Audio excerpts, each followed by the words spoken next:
जैसे रउआ से प्यारे करली पार्वती, हे बाबा पगली के बनल चाही पति। उनका से दूर ना रहेले एक राती, हे बाबा पगली के बनल चाही पति।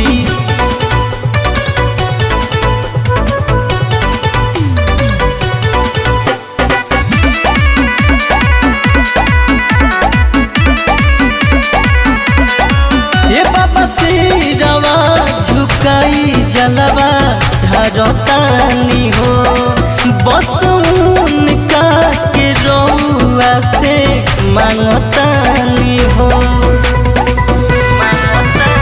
रउआ बिना मरज के डोले न पहता, करी का बाबा बोली कुछ न बुझाता।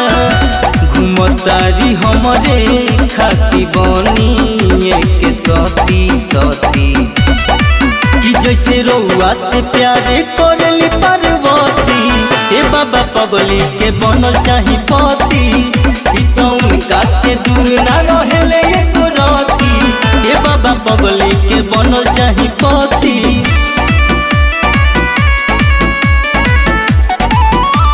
म्यूजिक बाय सर्वेश जी। हे बाबा पगली के बनल चाही पति। रहुआ महिमा के बखान सुन के आइल बानी हो, उनका के रउआ से भोले दानी हो। शंभुआ आंसू के भगिया जगह दी, लहरी सर्वेश के उनसे मिला दी।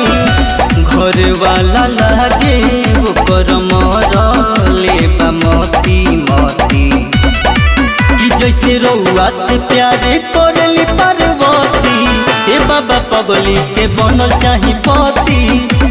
उनका से दूर ना रहेले एक राती, हे बाबा पगली के बनल चाही पति।